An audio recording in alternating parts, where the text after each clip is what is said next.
Assalamualaikum warahmatullahi wabarakatuh. Innal hamdalillah wassalatan wassalaman ala Rasulillah wa ala alihi wa ashabihi wa man tabi'ahu wa nasarahu wa man wawala. Ashhadu an la ilaha illallah wahdahu la sharika lah wa ashhadu anna sayyidana Muhammadan abduhu wa rasuluh.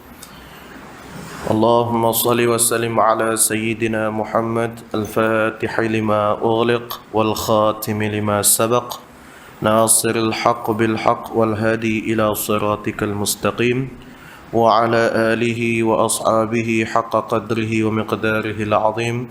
اللهم افتح بيننا وبين قومنا بالحق وأنت خير الفاتحين. رب اشرح لي صدري ويسر لي أمري واحلل عقدة من لساني يفقهوا قولي. ولا حول ولا قوة إلا بالله العلي العظيم. ولا حول ولا قوة إلا بالله العلي العظيم. ولا حول ولا قوة إلا بالله العلي العظيم. ثم أما بعد.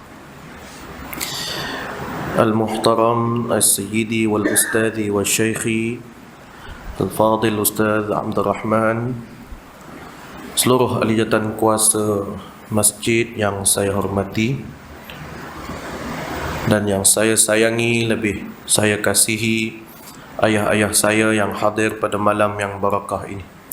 Alhamdulillah, marilah sama-sama kita merafa'kan setinggi-tinggi rasa syukur kita pada Allah Subhanahu wa taala kerana di atas limpah kurnia serta inayah pertolongannya dapat sama-sama kita hadir ke rumah Allah ini bagi melaksanakan kewajipan dan tanggungjawab kita kepada Allah, yakni salat fardu yang ditunaikan secara berjemaah. Alhamdulillah, dengan masa, peluang dan ruang yang Allah kurniakan kepada kita pada malam ini, dapatlah sama-sama kita kembali bertemu setelah hampir 3 bulan, 4 bulan lah lebih kurang tak kita tak bertemu.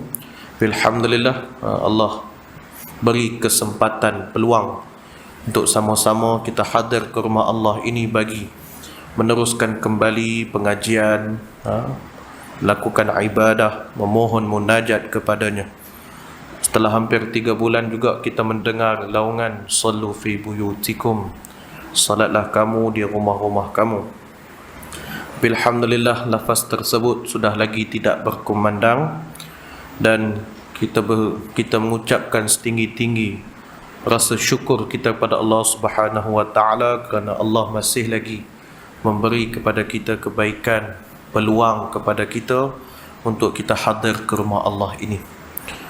Dan alhamdulillah, syukur kita pada Allah di atas segala nikmat yang telah Allah kurniakan kepada kita. 2 nikmat yang seringkali manusia melupakannya. Ni'matani maghbunun kathirun fiha minan nas. Ada 2 nikmat yang kebanyakannya daripada kalangan manusia mengabaikannya, iaitulah ni'matul as-sihah wal faragh, nikmat sihat dan juga nikmat masa lapang.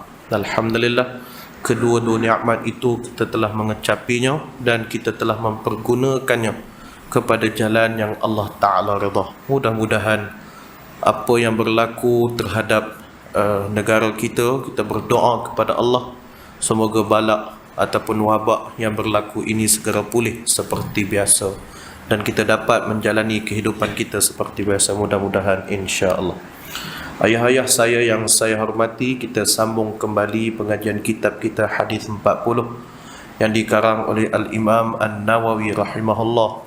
Kita sampai pada hadis yang ke-19.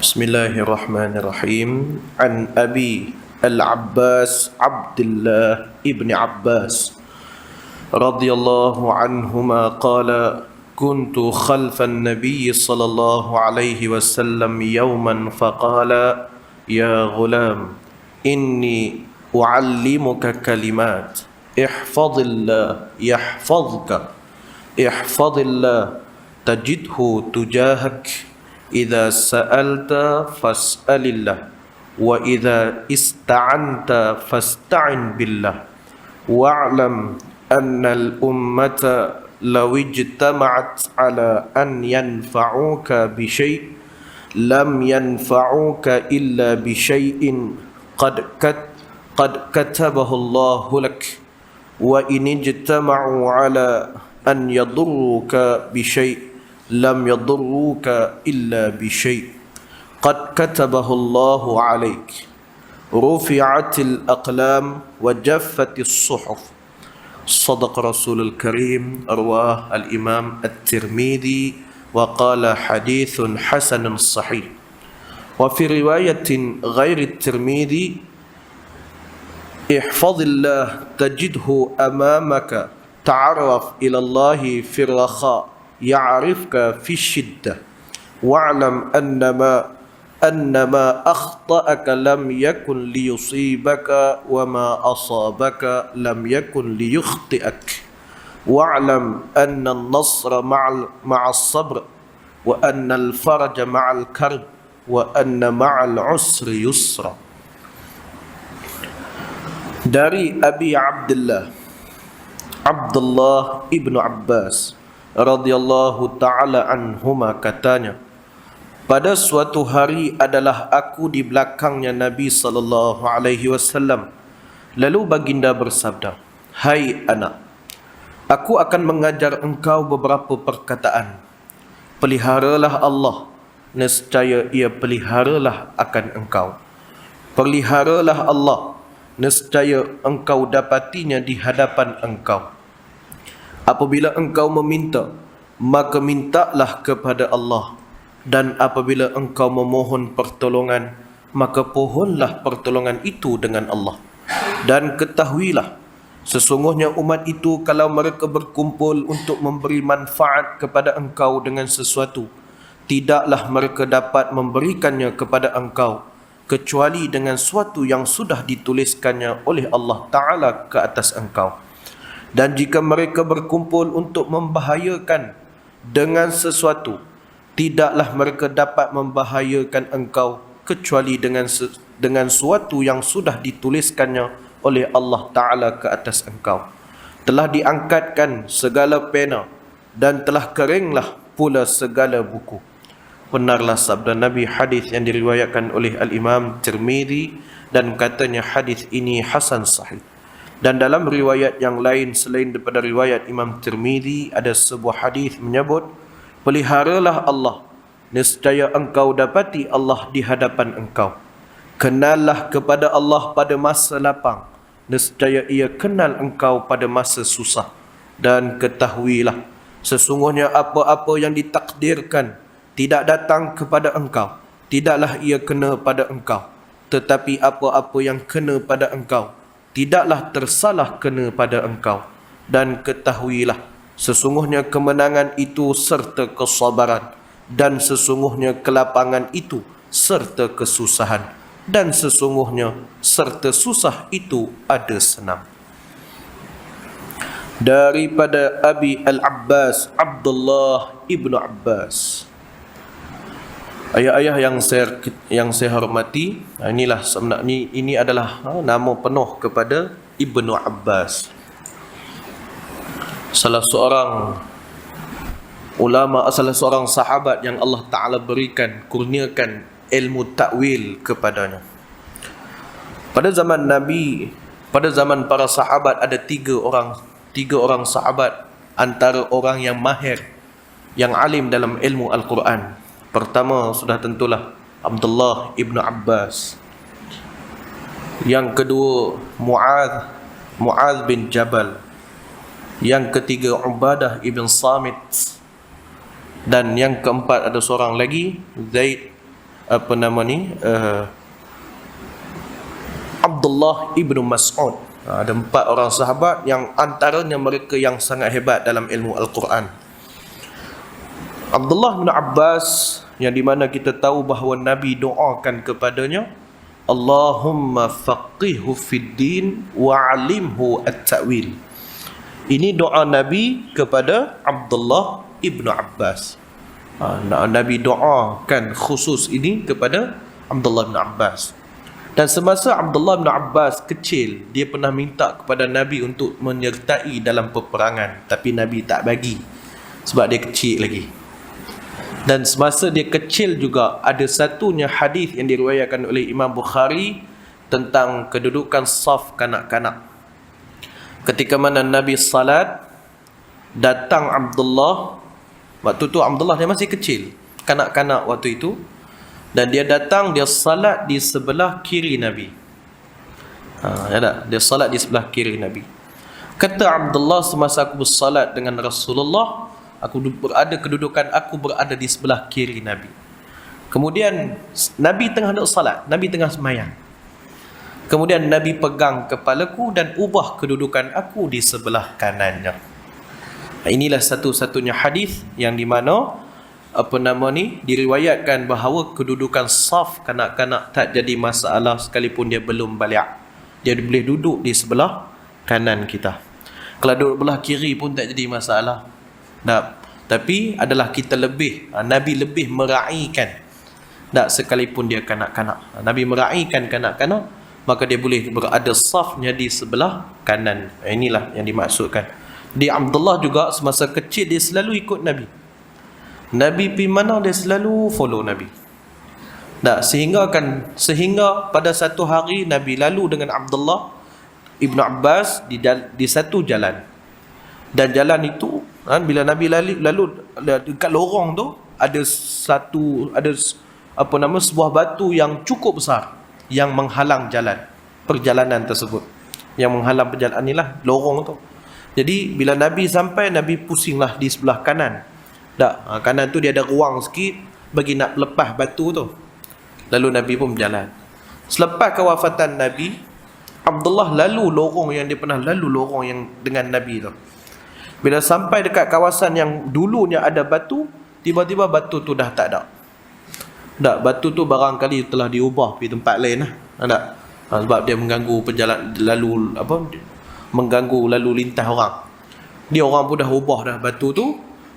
Bila mana Ibn Abbas dah sampai kat kawasan tersebut, dia tetap lalu seperti mana dia lalu dengan Nabi, sekalipun batu tu tak ada. Cerita dah. Nak cerita kata sekecil-kecil perkara hak Nabi buat pun tetap dibuat oleh para sahabat, sekalipun nampaknya kecil. Tapi tetap juga sahabat buat. Itulah cintanya sahabat kepada baginda Nabi sallallahu alaihi wasallam. Qala kuntu khalfan Nabi sallallahu alaihi wasallam yawman, pada satu hari kata Abdullah, aku berada di belakang Nabi. Faqala ya ghulam. Kemudian Nabi berkata, wahai budak, ataupun wahai anak. Ya ghulam, ni antara panggilan kita nak kata panggilan lembut ataupun panggilan sayang. Ya ghulam. Maksud kata kita nak panggil budak lah. Nak panggil kanak-kanak tersebut, kita panggil ghulam kat dia. Kalau kita pergi di sebelah Teluk Intan, ghulam Rasul, itu bukan dia. Itu tempat kita makan kan. Ini ghulam ni maksudnya kanak ataupun budak, anak nama dia. Ataupun ya bunai. Ya bunai. Di sebelah tempat saya tu dia panggil ya hamud. Dia panggil ya hamud. Ya hamud ni kalau nak terjemah dia, maksud dia budak comel lah, panggilannya. Asal bukan hamidah tu maksudnya terpuji, pujian. Tapi lebih terjemah orang Arab ni, dia terjemah hamud tu kepada budak comel. Ya hamud. Tapi kalau orang Malaysia ni yang besar-besar ni dia panggil ya malizi ya. Sana tak ada panggilan hui. Hui tak ada. Kat sini ya hui. Kan? Mai tak kenal siapa dia hui. Itu yang Sing dalam cerita Pirabdi tu dia marah. Dalam cerita Bujang Lapuk, kalau tak silap saya, dekat Jalan Ampas tu, bila mana depa nak pi nak cari kerja kan. Bila sampai dekat pintu pagar tu, dia panggil Sing tu hui. Tu Sing tu marah lah. Woi kan. Dia pun tahu. Nama dia. Itulah bahasa tu melambangkan budaya. Jadi Panggilan wu itu adalah panggilan yang cukup tak enak lah. Ada. Maka kalau nak panggil pun panggillah ya ghulam. Panggillah kanak-kanak tersebut dengan panggilan yang baik. Dak adik ke abang ke dan sebagainya. Inni u'allimuka kalimat. Sesungguhnya aku ingin mengajar kamu satu kalimah. Beberapa kalimat. Maka kata Nabi, ihfazillah yahfazka. Jagalah Allah, nescaya Allah jaga kamu. Peliharalah Allah, nescaya Allah peliharalah kamu. Nah, pelihara di sini adalah pelihara satu hubungan, alaqah, hubungan di antara kita dengan Allah Subhanahu wa taala. Jaga perhubungan kita dengan Allah. Bagaimana nak jaga perhubungan kita dengan Allah Ta'ala? Sudah tentu taat pada dia, iaitulah melakukan segala titah perintah dia. Bila kita mentaati titah perintah Allah, kita menjaga banyaklah titah perintah Allah ni, termasuklah salat, termasuklah puasa, zakat. Antaranya lebih yang dimasukkan dalam syarah Sahih Muslim, kata Imam Nawawi, yang dimasukkan pelihara Allah Ta'ala ini, yang paling ditekankan adalah salat. Salat itu adalah yang sangat-sangat ditekankan. Nak jaga hubungan kita dengan Allah, salat itu antara perkara yang penting sekali. Salat menghubungkan seorang hamba itu dengan Allah Ta'ala. Sebab itu salat dari segi lughah, atau mana kata salat dari segi bahasa, ad-du'a, iaitu doa permintaan. Bila kita salat, seumpama kita meminta kepada Allah, melakukan hubungan komunikasi kita dengan Allah Ta'ala. Kita berkomunikasi dengan Allah Subhanahu wa taala melalui salat kita.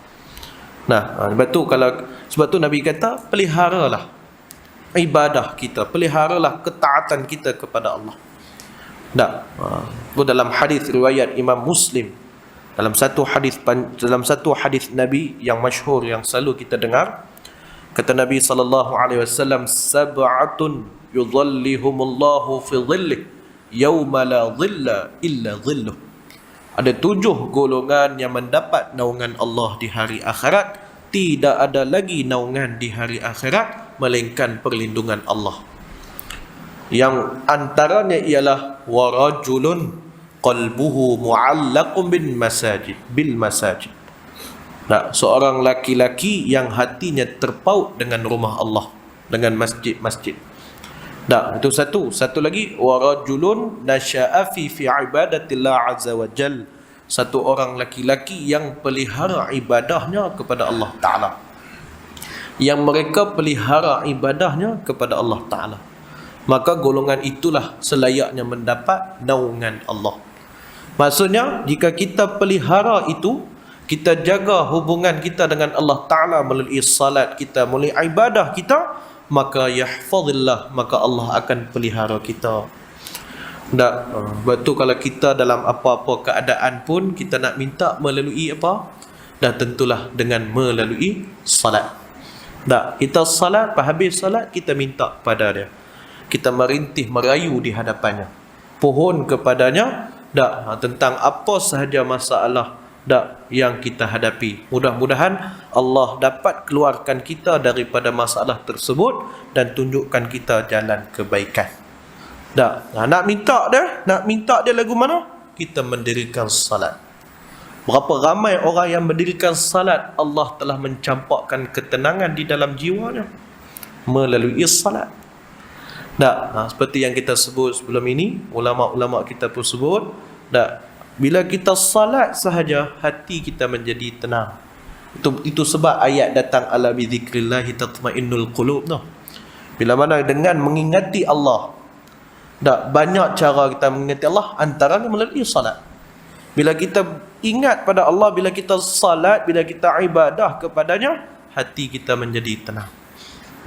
Jadi bila kita pelihara ibadah, pelihara salat kita, Solat ini seringkali ditekankan. Dalam Al-Quran disebut diulang kali perkataan aqimus salah wa atuz zakah. Kalau kita baca Al-Baqarah tu berapa kali kita jumpa perkataan tersebut? Maksud kata penekanan kepada salat. Susah lagu mana pun salat tetap kena kerjakan. Sehinggalah datangnya keuzuran tertentu yang menyebabkan kita terlepas ataupun menyebabkan kita terlepas daripada untuk mendirikan salat. Selagi mana ada daya dan kekuatan, selagi itulah salat difardukan. Itulah yang dimaksudkan. Kemudian Nabi sebut lagi, ihfazillah tajidhu tujahak. Peliharalah Allah, nescaya engkau dapatinya di hadapan engkau. Peliharalah Allah, nescaya engkau dapatinya, ia berada di hadapan engkau. Bila kita jaga hubungan kita dengan Allah Ta'ala, maka Allah akan pelihara kita daripada segala musibah, daripada segala ujian. Taib. Ayah-ayah yang saya hormati, ujian itu sudah tentu ada. Ujian itu sudah tentu ada. Allah sebut dalam Al-Baqarah, walanabluwannakum bisyai', demi sesungguhnya engkau diuji dengan sesuatu. Kamu diuji dengan sesuatu. Waw tu bukannya waw ataf, tapi waw qasam, iaitu waw sumpah. Yang 3 huruf sumpah kan? Al-waw, al-ba, wa ta. Waw, ba dengan ta. Maka Allah Ta'ala sebut walanabluwannakum, demi sesungguhnya Allah Ta'ala sumpah. Apa dia? Kamu akan diuji bisyai', dengan sesuatu. Antaranya minal khawf, daripada ketakutan, wal ju', kelaparan, wa naqsim minal amwal, kurangnya harta benda, was thamarat, tumbuh-tumbuhan. Allah uji daripada segala benda. Ujian itu tentu ada. Dalam Al-Mulk ayat yang kedua pun Allah Ta'ala sebut, alladzi khalaqal mauta wal hayata liyabluwakum ayyukum ahsanu amala. Bila Allah Ta'ala jadikan kita, maka Allah nak uji kita. Ujian itu sudah tentu ada. Tetapi mereka yang jaga hubungannya dengan Allah Ta'ala, sudah tentu Allah akan pelihara dia, sudah tentu Allah akan tunjukkan jalan kepadanya untuk dia keluar daripada ujian tersebut, untuk dia luluh ujian tersebut. Sebab tu dalam apa jua kehidupan kita, perkara yang paling kita utama, perkara yang paling kita perlukan ialah bimbingan daripada Allah Ta'ala. Allah membimbing kita, seperti mana yang didoa oleh Ali Zainal Abidin, cicit kepada baginda Nabi SAW, yang pernah diungkapkan doa ini oleh baginda Nabi SAW. Kata dalam sebuah ungkapan doa, ya hayyu ya qayyum birahmatika astaghith, aslih li sya'ni kullahu wala takilni ila nafsi tarfata 'ain. Ya hayyu ya qayyum, wahai yang maha hidup lagi yang maha berdiri gagah, birahmatika astaghith, dengan rahmatmu aku meminta, aku memohon. Aslih li sya'ni kullahu, perbaikilah segala urusan-urusanku. Wala takilni ila nafsi, dan janganlah engkau serahkan diriku kepadaku tarfata ain, sekelip mata. Kita minta pada Allah Ta'ala supaya Allah perbaiki segala urusan, bimbing kita. Kita tak nak Allah Ta'ala tak pedulikan kita, dia bagi hal lantak hang buat sendiri.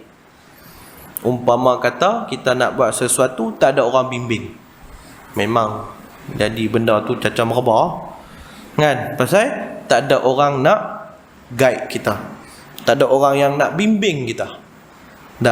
Bila ada bimbingan, insya-Allah perkara tersebut akan jadi betul. Tapi kalau dia tak ada bimbingan, habis. Itu sebablah hadis dalam doa itu kita pohon supaya Allah Ta'ala perbaiki segala urusan, mengambil peduli tentang kita. Tak. Jangan sampai satu tahap Allah Ta'ala tak peduli kita. Tak. Wala tubali. Dan janganlah engkau tidak mempedulikan aku. Tak. Jangan kita minta pada Allah. Tak. Jangan sampai Allah Ta'ala tak pedulikan. Hang buatlah apa yang hang nak. Nah, itulah yang benda yang paling kita takut. Nah, bila kita jaga betul-betul hubungan kita dengan Allah Ta'ala, Allah bersama dengan kita. Umpama ketika mana Nabi SAW dan juga Sayyidina Abu Bakar di dalam peristiwa Gua Thur, Nabi dan juga Sayyidina Abu Bakar berada di dalam Gua Thur ketika mana kafir Quraisy, penguasa-penguasa Quraisy dah berada di hadapan Gua Thur. Tinggal lagi mereka masuk ya, ataupun jengoi kepala. Nah, mereka jengoi kepala aku tu memang nampak ibu dan ayah biasa masuk tak Gua Thur. Nah, biasa kan? Tengok kedalaman Gua Thur tu lagu mana. Bukan dalam mana pun. Nah, jengoi kepala, tobat nampak Nabi dan juga Sayyidina Abu Bakar. Tapi Allah pelihara dia. Allah pelihara Nabi, Allah pelihara Sayyidina Abu Bakar. Walaupun ketika itu Sayyidina Abu Bakar dalam keadaan ketakutan. Lalu Nabi pujuk Sayyidina Abu Bakar, Nabi kata innallaha ma'ana. Sesungguhnya Allah bersama dengan kita. Nah, Allah lindung Nabi dan juga Sayyidina Abu Bakar. Sekalipun musyrikin Mekah, kafir Quraisy dah berada di hadapan pintu Gua Thur. Nak masuk je. Bukan kata masuk, jengoi kepala dah tentu nampak lah. Tapi takdir kata depa belah daripada situ. Nabi dan juga Sayyidina Abu Bakar selamat. Nampak cerita dia kerana pegangan kuat pertolongan kepada Allah Subhanahu wa taala. Dalam peristiwa ketika mana Nabi balik daripada Taif, nak balik semula ke Mekah, seperti yang dibuat oleh penduduk Taif. Nabi pergi nak minta bantuan di Taif, dan apa penduduk Taif layan Nabi seumpama tak memberi layanan dengan layanan yang baik. Dalam keadaan sebegitu, Nabi nak pulang semula ke Mekah. Sedangkan jika Nabi pulang ke Mekah, Nabi tahu dia diancam dengan ancaman bunuh. Tapi kerana tawakal, berserahnya diri kepada Allah Ta'ala itu terlalu tinggi. Walaupun Nabi tahu kalau dia balik bakal dia kena bunuh, tapi tawakal tu, keajaiban tawakal. Tawakal ni cukup hebat. Betul-betul berserah kepada Allah Ta'ala. Dan akhirnya Nabi terpelihara. Walaupun ada perancangan untuk membunuh Nabi, tapi tak pernah berjaya. Sehingga kita pernah dengar kisah ketika mana Nabi hampir sahaja dikepung di rumah. Nabi dikepung di rumahnya pada peristiwa hijrah, tetapi Nabi dapat melolos diri daripada kepungan tersebut, boleh sampai ke Madinah. Sudah tentu siapa yang tolong? Tak ada siapa yang tolong melainkan Allah Azza wa Jalla. Kalau nak ikutkan logik kita, kalau ada orang kepung kita nak lari mana? Tapi Allah beri keizinan. Allah turunkan nusrah, pertolongan kepada Nabi sallallahu alaihi wasallam. Lalu Nabi dapat meloloskan diri daripada kepungan tersebut. Sehingga kita mendengar ayat Nabi baca wa ja'alna min baini aydihim sadda wa min khalfihim sadda fa aghshaynahum fahum la yubsirun. Nabi baca hatu pakat lena semua. Yang mana kepung Nabi semua ni pakat lena. Itu tok guru kita cerita. Hak mana kepung-kepung Nabi ni semua pakat lena. Tu sebab Nabi dapat keluar. Betul guru kita cerita lah. Kita pun buat lawak dengan ayat tersebut. Ayat tersebut ayat Quran surah Yasin. Ayat ni walau ada orang amai baca ayat ni ketika mana dia pergi Langkawi. Nak melepaskan diri daripada immigration no. Nak lepaskan diri daripada immigration. Dan apa nama ni? Immigration dekat Langkawi. Dia beli pinggan mangkuk banyak. Nak kiri kanan, depan belakang, atas bawah penuh pinggan mangkuk. Bentang-bentang sana murah. Kan? Bila sampai nak naik kapal, nak naik ferry tu, depa cek. Takut punya pasal, dia pun bacalah ayat waja'alna min baini waja'alna min, siap bertajwid lagi tu. Punyalah nak betul baca ni, bagi apa? Bagi sungguh-sungguh ni. Waja'alna min baini aydihim sadda wa min khalfihim sadda faghshaynahum fahum la yubsirun. Dia hambui. Lena semua custom. Kan? Cerita dah. Baik. Jadi begitulah apa nama ni, pergantungan Nabi kepada Allah Ta'ala, subhanallah, terlalu tinggi. Nah, baik tu bila mana kita benar-benar pelihara kita, hubungan kita dengan Allah Ta'ala, Allah akan pelihara kita. Umpama adanya Tuhan, adanya Allah di hadapan kamu. Idza sa'alta fas'alillah. Apabila kamu nak memohon, maka memohonlah kepada Allah Ta'ala. Jika kita nak minta sesuatu, pohonlah pada Allah Ta'ala.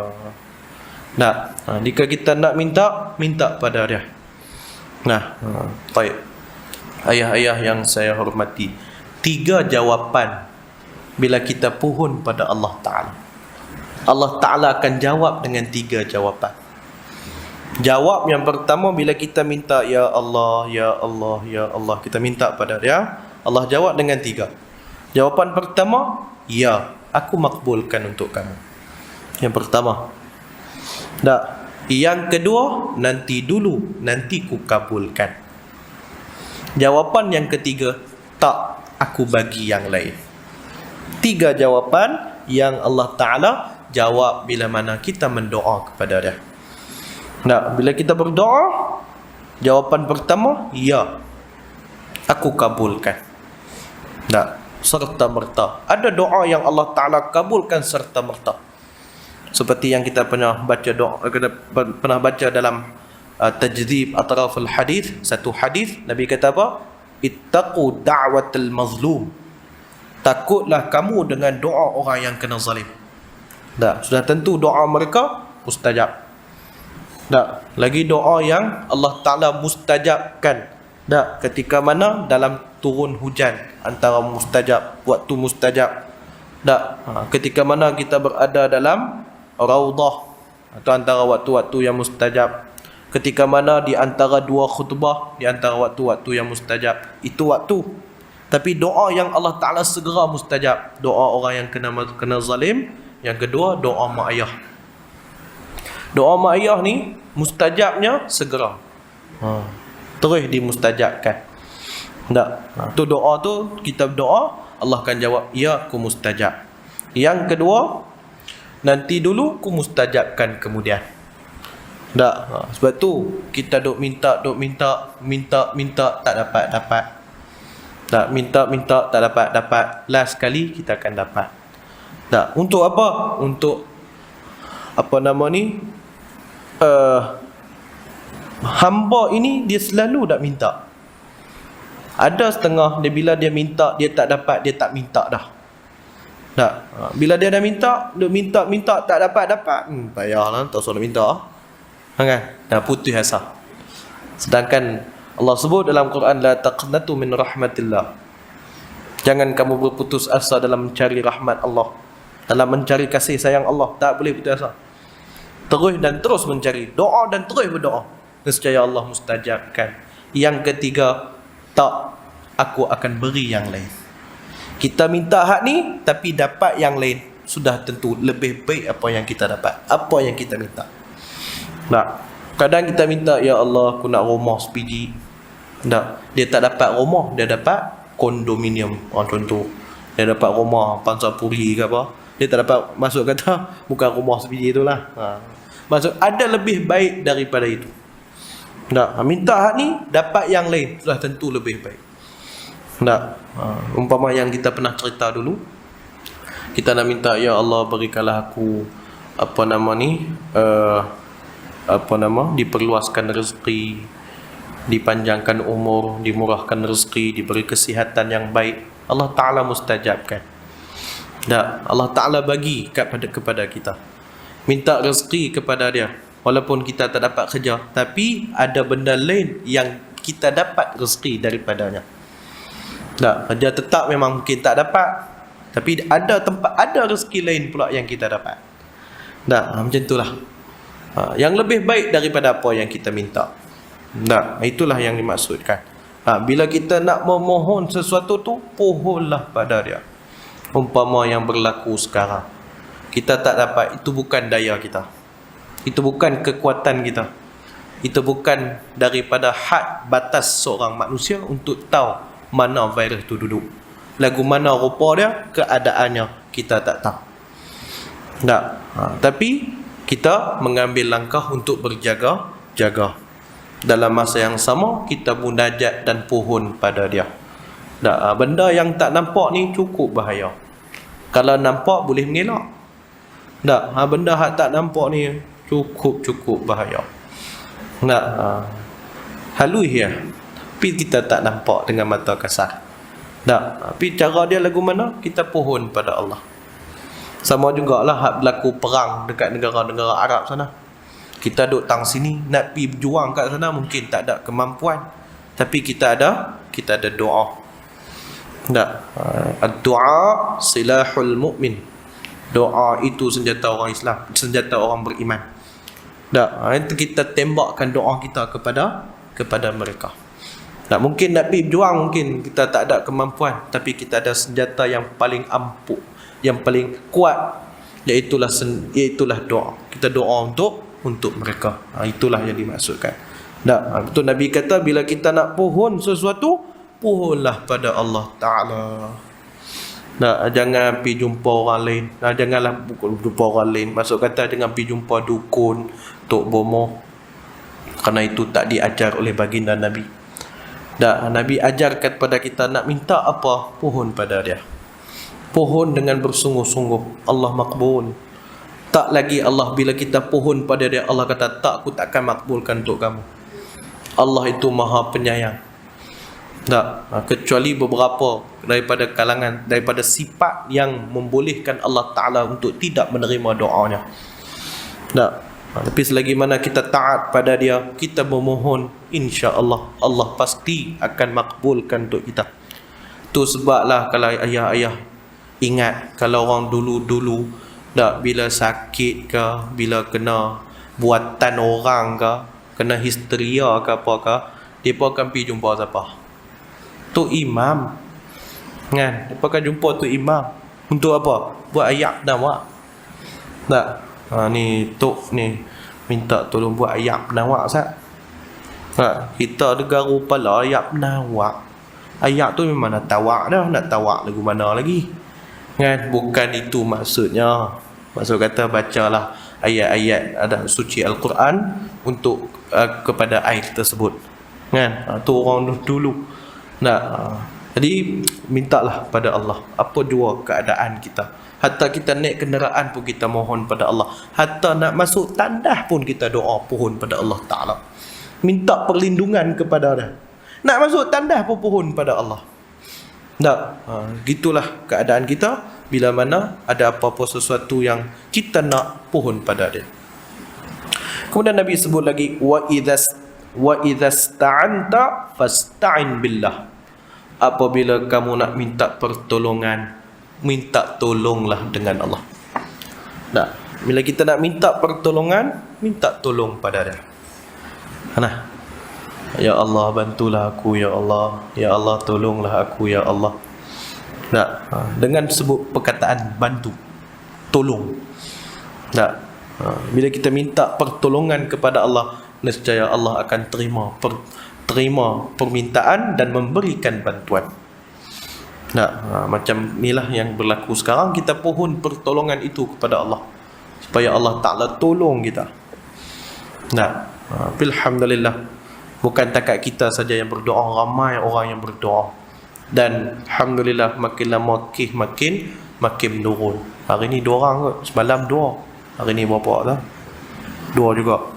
Kan? Dia tak ramai, tak lebih pada 10. Alhamdulillah lah.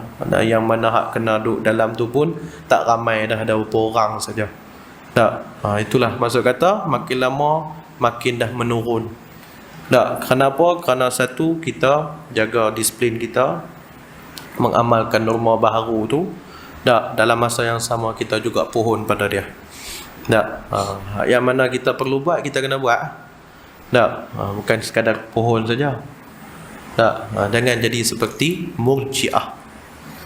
Murji'ah ni dia lebih kepada banyak minta tolong kepada Allah, tapi tak ada usaha untuk apa ke arah benda itu.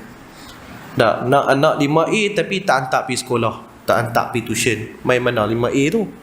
Tak. Duk tadah tangan, ya Allah tolonglah aku, ya Allah tolonglah aku. Tak. Tapi tak ada usaha ke arah perkara tersebut. Nah, jadi macam mana nak turun pertolongan? Jadi dalam usaha kita menjaga dan dalam masa yang sama kita juga minta pohon pada Allah Ta'ala supaya Allah pelihara dan menjauhkan kita daripada bala dan juga wabak ini. Itulah melalui hadis ini, bila kita nak minta tolong pada dia. Iyyaka na'budu wa iyyaka nasta'in. Hanya engkaulah yang kami sembah dan hanya engkaulah kami minta pertolongan. Ayah-ayah yang saya hormati, kenapa dalam ayat tersebut didahulukan dengan iyyaka na'bud wa iyyaka nasta'in? Kenapa tak disebut iyyaka nasta'in wa iyyaka na'bud? Tak. Ilmu ni dalam satu ilmu namanya ilmu i'jaz. I'jaz Al-Quran. Tak. Kita tidaklah mempertikai, tak sebut pun. Sepatutnya Tuhan kena sebut iyyaka nasta'in, itu petikai. Tapi kerana kita nak kita nak memahami ketepatan ayat tersebut, iyyaka na'budu wa iyyaka nasta'in.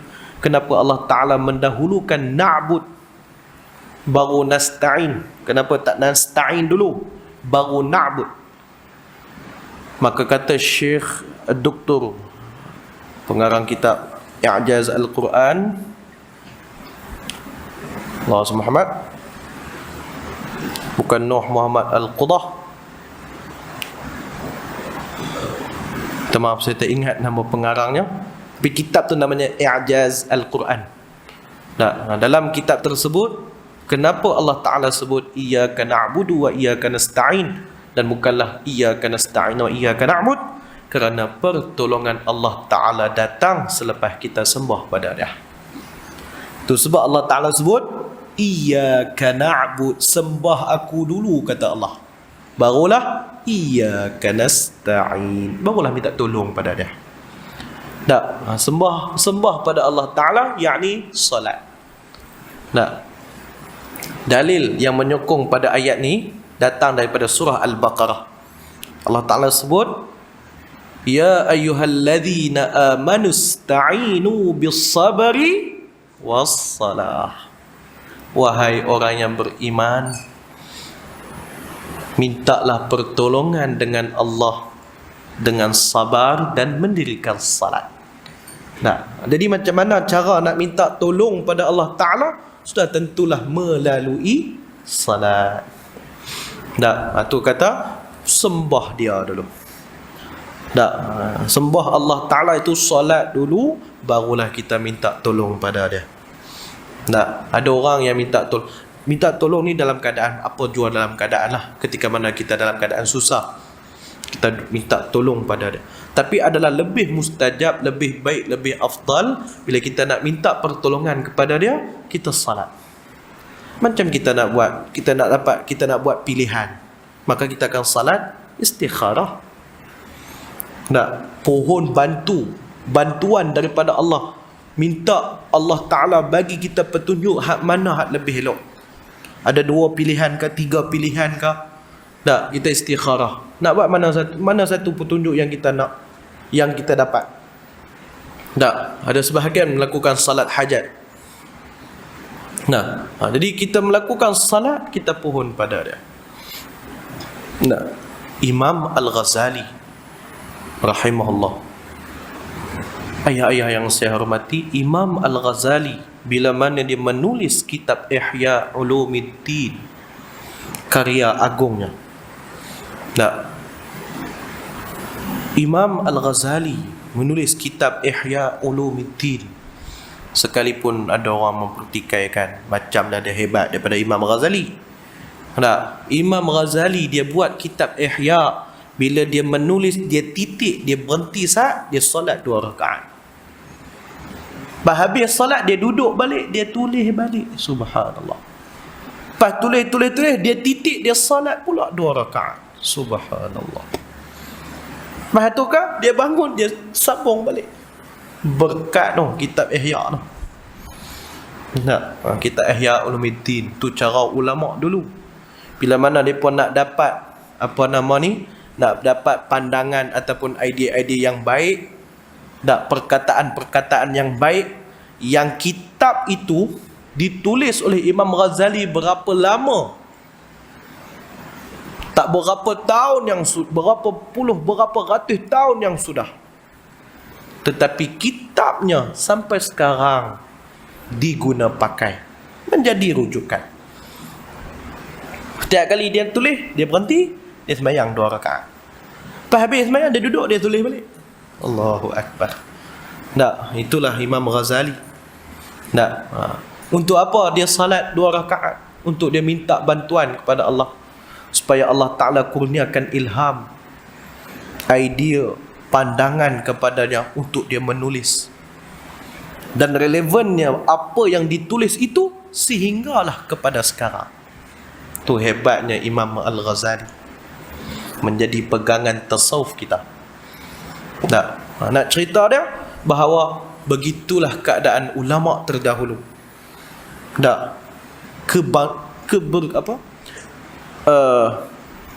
Kebergantungan dia kepada Allah Ta'ala itu terlalu tinggi.